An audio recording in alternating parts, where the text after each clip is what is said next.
reflect to one of the most intricate and remarkable processes in tech, the chip manufacturing. If you've ever wondered what goes into creating the tiny chips that power our devices, you're in a fascinating look. Chips or semiconductors are the backbone of our modern world. They're in everything from our smartphones and computers to cars and medical devices. But behind every one of these tiny chips lies an incredibly complex process, a blend of science and precision that truly awe-inspiring. The journey starts with silicon, one of Earth's most abundant elements.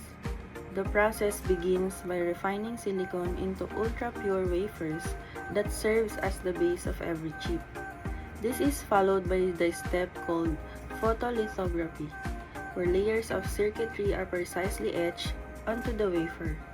Think of it as creating an intricate maze, except this maze will control the flow of millions of tiny electric signals. This is where things get incredibly complex. Each chip contains billions of transistors like tiny on-off switches that manage the electrical flow. To put it in perspective, we're talking about layers and structures of small that they're measured in nanometers, smaller than a virus. This precision is why these chips can handle complex tasks and why the manufacturing process requires clean rooms with virtually zero contaminants. Of course, this process isn't easy. Each step has to be flawless. Even a small particle of dust can ruin a chip. And as demand for chips grows with AI, 5G and IoT devices, manufacturers face constant pressure to innovate and push the limits of what's possible. Companies are now developing new methods like extreme ultraviolet lithography to make chips smaller and more efficient. It's clear that it's more than just making a hardware. It's an art form that requires scientific expertise, precision, and continuous innovation. Next time you use a smartphone or laptop, remember that it's not just a piece of tech, it's the result of an extraordinary journey that's shaping the future. Next is diving into the questions that's on the minds of many tech enthusiasts. Why is chip making so hard? If you ever wondered why creating these little chips is such a challenge, let's unpack it together. Chips or semiconductors are the core of almost all modern technology, from phones and computers to cars and smart appliances. These chips have to perform millions or even billions of calculations per second, but making them isn't as simple as it sounds. First, let's talk about scale. Modern chips contain billions of transistors, which are essentially tiny on-off switches controlling electrical flow. To fit this many transistors on a chip, manufacturers need extreme precision measured in nanometers smaller than a strand of DNA. This is why chip fabrication plants, or fabs, are some of the cleanest places on Earth. Just a speck of dust can ruin a chip. A big part of chip making is a process called photolithography. This is where light is used to etch extremely detailed patterns onto silicon wafers, but it's incredibly hard to get right. Even a tiny misalignment can lead to errors, and producing these patterns at such a small scale requires ultra-advanced and expensive machinery.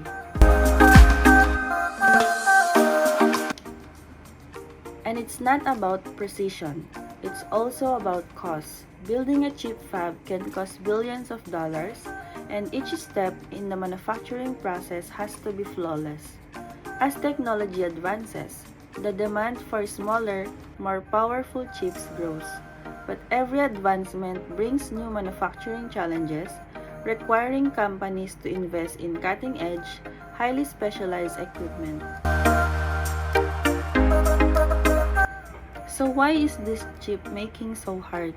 It's the scale, precision, and cost, all coming together to create an almost art-like process in manufacturing.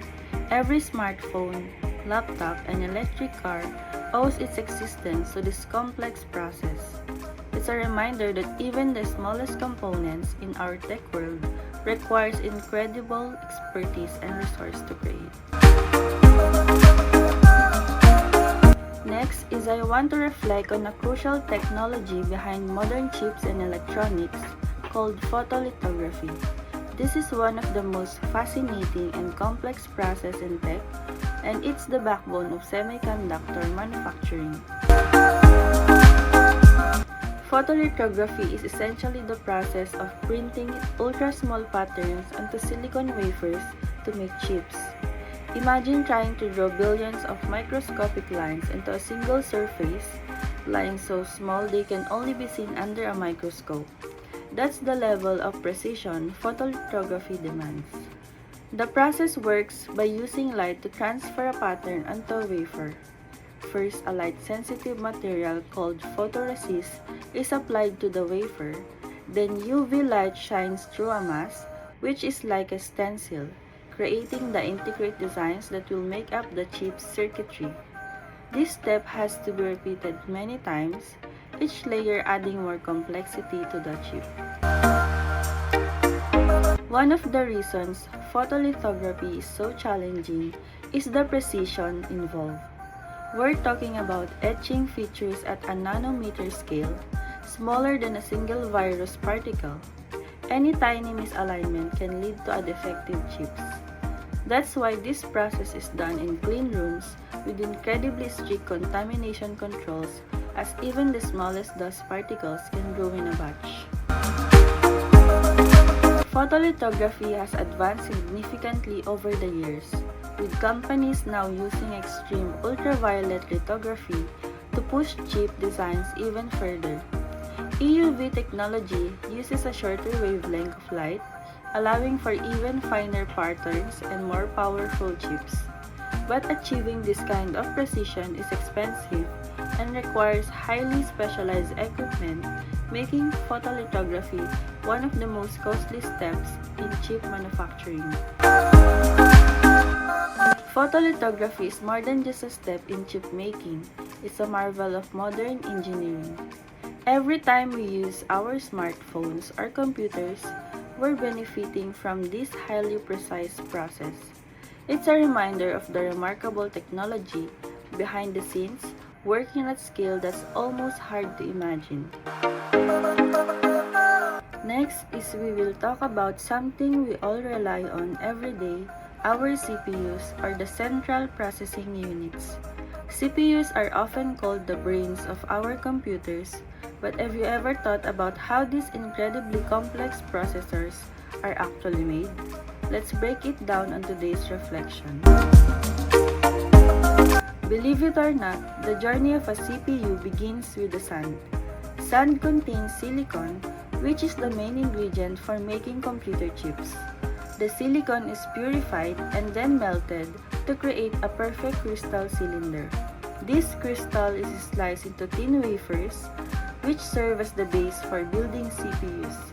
It's amazing to think that such a wonderful piece of technology starts from something so simple. Once we have silicon wafers, the real work begins. These wafers go through a process called photolithography, and this involves using lights to etch microscopic patterns onto the wafer surface, creating the intricate layout of transistors that make up the CPU. Modern CPUs contains billions of these transistors, each one acting like on-off switch controlling the flow of electricity. This is where the real magic happens.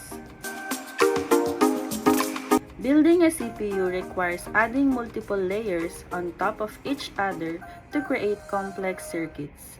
Each layer goes through a series of chemical processes, adding metals, insulators, and additional components to form the CPU's architecture. The process has to be incredibly precise because even a tiny defect can disrupt the entire chip.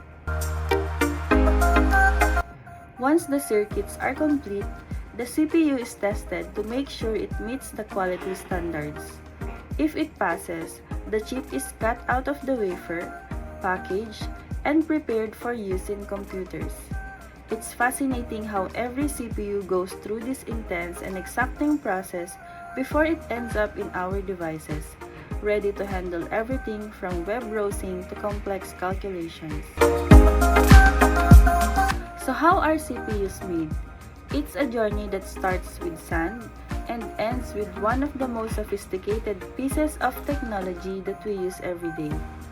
Each step requires such precision, from creating the silicon wafer to the intricate layering and testing.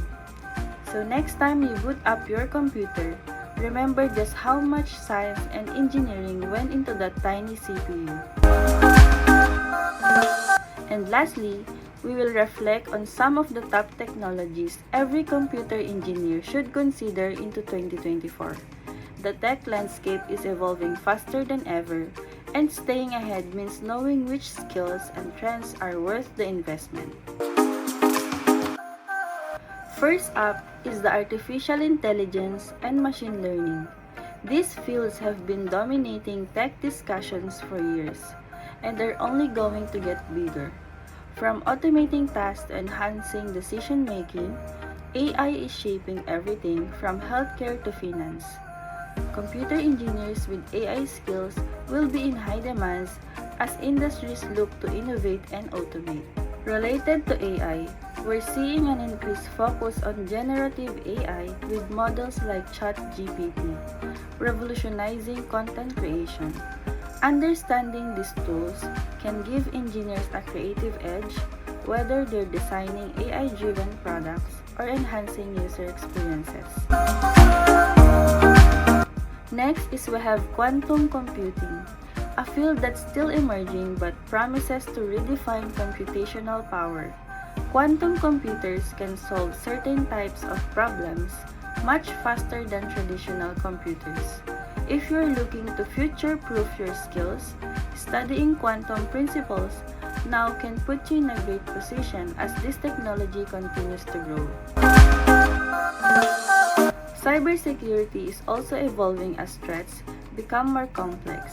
We're seeing a growing need for zero-trust architecture and enhanced encryption methods to secure data.